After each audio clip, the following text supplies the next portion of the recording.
आज इस वीडियो में हम लोग सेकेंड पार्ट पढ़ेंगे वैद्युत चालन का।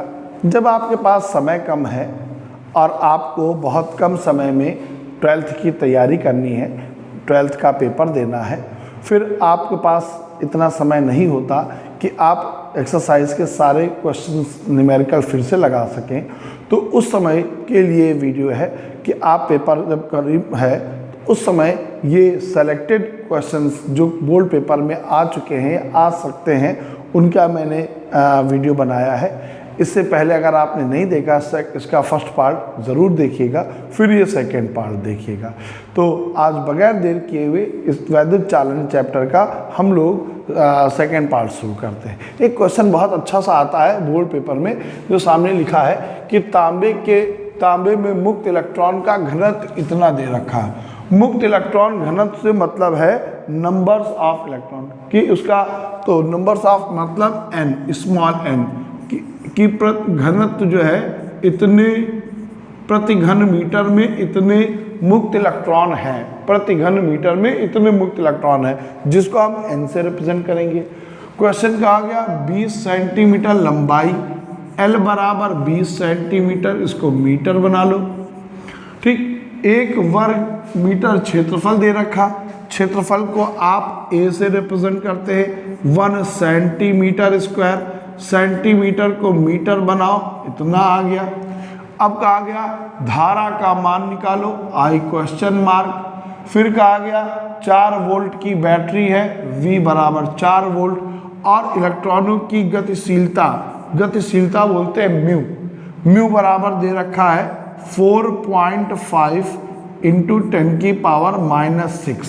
आपको याद होगा गतिशीलता किसे कहते हैं।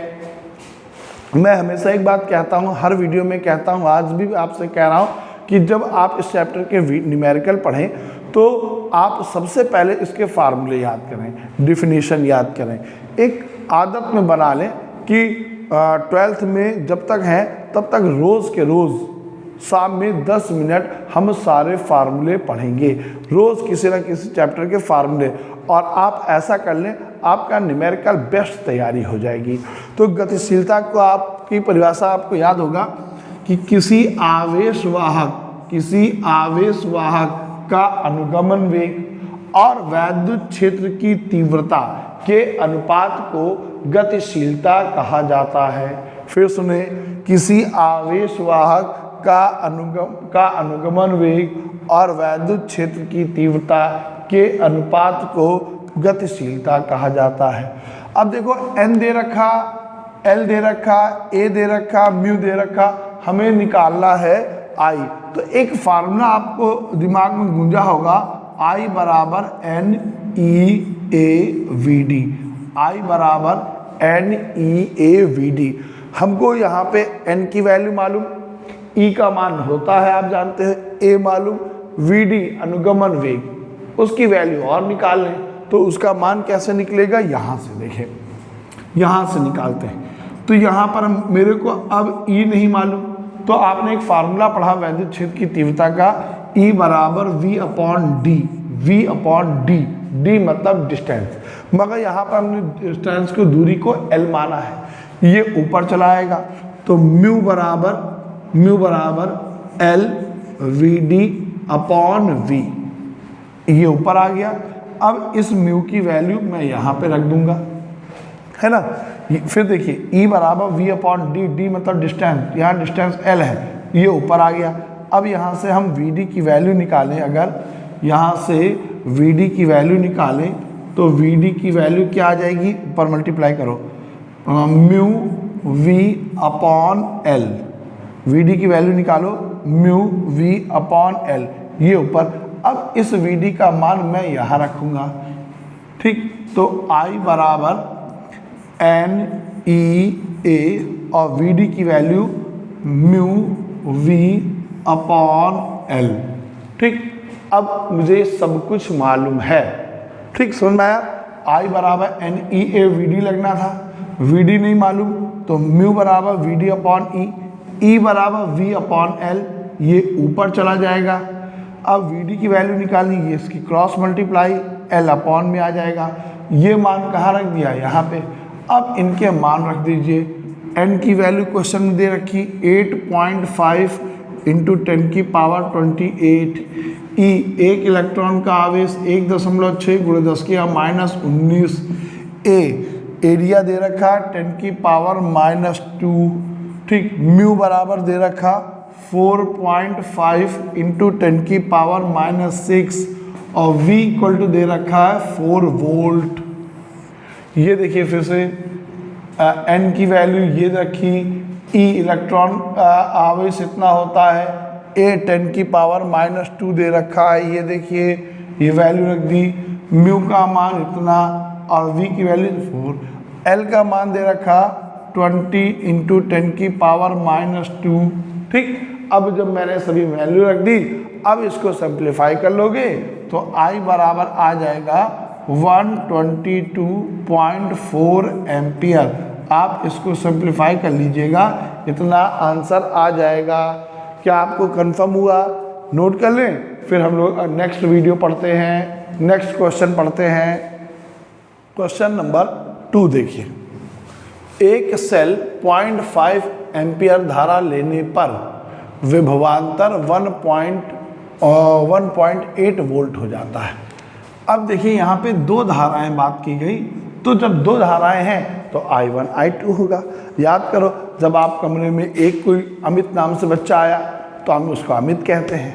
जब दो हो गए तो क्या कहते हैं? अमित फर्स्ट, अमित सेकेंड, ठीक। इसी तरीके से यहाँ पे दो धाराएं हैं, I1 बराबर 0.5 और पहला वोल्टेज दे रखा V1 बराबर 1.8, फिर दूसरी धारा दे रखी I2 बराबर 1 एम्पियर, दूसरा विभवांतर दे रखा 1.6 वोल्ट। अब सेल का आंतरिक प्रतिरोध, आपको परिभाषा याद है सेल का आंतरिक प्रतिरोध?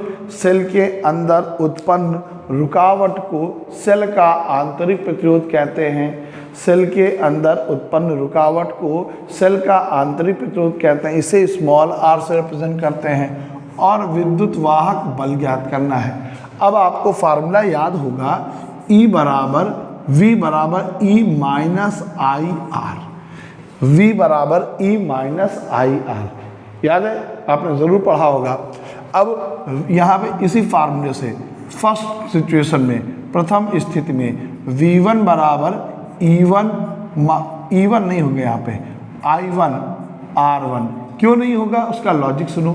धारा वोल्टेज मान बदल रहा है, सेल तो वही है, सेल वही है तो उसका विद्युत वाहक बल वही होगा, सेल वही है तो उसका आंतरिक प्रतिरोध वही होगा। इसलिए यहाँ पे E1 और R1 नहीं लिखेंगे, सिर्फ धारा में और वोल्टेज में परिवर्तन हो रहा है। तो V1 की वैल्यू 1.8, E कंफर्म नहीं, I1 0.5, R का मान पता नहीं। Equation number 1। अब दूसरा देखिए, इसी से V2 बराबर E माइनस I2R, V2 की वैल्यू दे रखी 1.6, E पता नहीं, I2 की वैल्यू 1 इंटू R, 1 से मल्टीप्लाई कर दिया, कितना आ जाएगा? R। Equation number 2। Equation number 2, ये लाइन लंबी कर दें जिससे आप इसको इक्वेशन समझें, ठीक। अब इन दोनों इक्वेशनों को, first equation 1.6, 1.8 E minus point R, ये 1.6 E माइनस R। अब क्या करोगे आप? इक्वेशन 1 माइनस 2, समीकरण 1 से 2 को घटाओ। समीकरण 1 से 2 घटाओगे तो यहाँ पे E और E कैंसिल हो जाएगा। R की वैल्यू निकालोगे तो R बराबर निकलेगा 0.4 ओम, ठीक। फिर समझे, इक्वेशन 1 से 2 घटाओगे, घटाने पर निशान बदल जाता है, ये माइनस का ये प्लस का कट जाएगा। R की वैल्यू निकालोगे, इतना आएगा। अब उस R का मान इक्वेशन 1 या 2 में कहीं भी रख दो और E की वैल्यू आ जाएगी 2 वोल्ट, ठीक। तो R की वैल्यू इक्वेशन 1 या 2 में कहीं भी रख दो और वैल्यू आ जाएगी 2 वोल्ट। कंफर्म हुआ? जल्दी से नोट कर ले, ये भी कई बार आया है क्वेश्चन आपके उसमें। फिर अगला क्वेश्चन बताऊं, चले देखते हैं नेक्स्ट क्वेश्चन। हाइड्रोजन परमाणु में एक इलेक्ट्रॉन नाभिक के चारों ओर 0.5 एंगस्ट्रॉम त्रिज्या की कक्षा में। तो त्रिज्या मतलब R बराबर 0.5 एंगस्ट्रॉम। आपको मालूम है ये दूरी एंगस्ट्रॉम को मीटर में बदलनी होगी। क्यों बदलनी होगी? क्योंकि यहाँ पे स्पीड दे रखी है मीटर पर सेकंड में। आपको मालूम है एक ही यूनिट में होना चाहिए, ठीक। तो एंगस्ट्रॉम मतलब 10 की घात -10, पॉइंट हटाइए तो आ जाएगा 5 × 10 की पावर -11 मीटर। स्पीड v बराबर दे रखा 2.2 × 10 की पावर 6 मीटर पर सेकेंड। क्या निकालना है? धारा का मान निकालना, I की वैल्यू, धारा का मान क्या होगा। अब देखिए चारों ओर चक्कर लगा रहा, I बराबर Q/T, I बराबर Q/T। अब हमें इलेक्ट्रॉन बोला गया तो इलेक्ट्रॉन का आवेश तो हमें मालूम है कितना, 1.6 × 10 की पावर -19। हमें इसकी वैल्यू कंफर्म है। अब हमें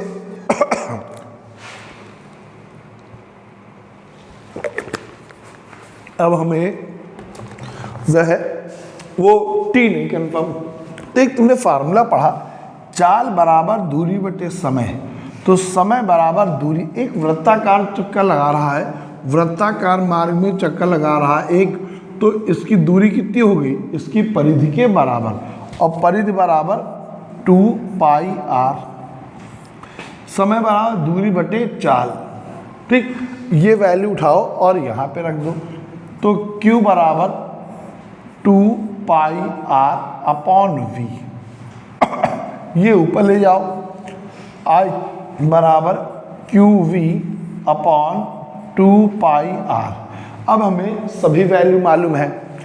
Q की वैल्यू, एक इलेक्ट्रॉन का चार्ज 1.6 × 10 की घात -19, V दे रखा है 2.2 × 10 की पावर 6, 2 पाई का मान 22/7। अभी ये 7 ऊपर चला जाएगा। R का मान 5 × 10 की घात 11। अब एक चीज़ देखिए, पाई की वैल्यू मैं 3.14 रखता, मगर यहाँ पे 22/7 क्यों रखी? क्यों? क्योंकि यहाँ पे देखिए 22/7 से ये 22 कट सकता है। इसलिए जब कभी ऐसी कोई संख्या हो जहाँ पे कटने वाला हो, तुरंत वहाँ पे पाई की वैल्यू 22/7 रखिएगा। अब इसको सिंप्लीफाई कर लेंगे तो आंसर आएगा 1.12 × 10 की पावर -3 एम्पियर, ठीक। सॉल्व करने पर इतना आएगा। कंफर्म हुआ? त्रिज्या दे रखी, इलेक्ट्रॉन है, वृत्ताकार मार्ग में घूम रहा, त्रिज्या दे रखी इसकी इतनी।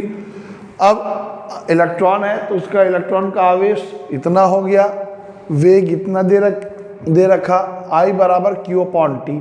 हमें T नहीं कंफर्म है, तो समय बराबर दूरी बटे चाल, दूरी मतलब उसकी परिधि के बराबर, और परिधि मतलब 2πr। ये वैल्यू मैंने यहाँ रख दी, ये ऊपर चला जाएगा, सबका वैल्यू रख देंगे, हल कर लेंगे, इतना आ जाएगा। जल्दी से क्वेश्चन नोट करें, फिर नेक्स्ट क्वेश्चन पढ़ते हैं। अब देखते हैं दो और क्वेश्चन जो एक नंबर में अक्सर आया करते हैं। क्वेश्चन है 5 किलोवाट का एक वैद्युत हीटर, तो जिसकी कल मैंने आपको बताया था जिसकी वाट लगे वो P, मतलब P बराबर दे रखा 5, ये क्वेश्चन नंबर 4, 5 किलोवाट, किलो मतलब 10 की पावर 3, किलो मतलब 10 की पावर 3, 5 किलोवाट। फिर कहा गया 15 मिनट में कितनी, 15 मिनट। हमेशा समय को MKS पद्धति, MKS मतलब मीटर, किलोग्राम और सेकेंड। तो यहाँ पर समय को 15 × 60, ठीक, 15 × 60 लेंगे। अब क्या निकालनी है हमको? ऊर्जा निकालनी है। एक फार्मूला होता है W बराबर PT, W बराबर PT, और P की वैल्यू 5 × 10 की घात 3, T का मान 15 × 60, ठीक। P और T का मान रख दिया। अब इसको सिंप्लीफाई कर लेंगे तो आएगा 4.5 × 10 की पावर 6 जूल। हल करने पर इतना देख लीजिएगा। अब एक क्वेश्चन और देखा है, देख लें, फिर क्लास आज की ख़त्म करते हैं। क्वेश्चन नंबर 5, किसी मकान में 200 वोल्ट के 60 वाट के 200 बल्ब हैं और प्रतिदिन मतलब 24 घंटे वो जलते हैं। तो तुमने एक ऊर्जा निकाली, तो ऊर्जा का एक फार्मूला तुमने पढ़ा था, वाट गुणे घंटा गुणे दिन बटे हजार। ये 10th में भी आपने पढ़ा था, वाट गुणे घंटा गुणे दिन बटे हजार। अब 60 वाट के कितने बल्ब हैं? 200। तो यहाँ वाट की जगह लिखेंगे 60 × 200। ठीक, 60 × 200, क्योंकि ये 60 वाट के 200 बल्ब है। कितने घंटे जल रहा? 24 घंटे। ये दे रखा। कितने दिन?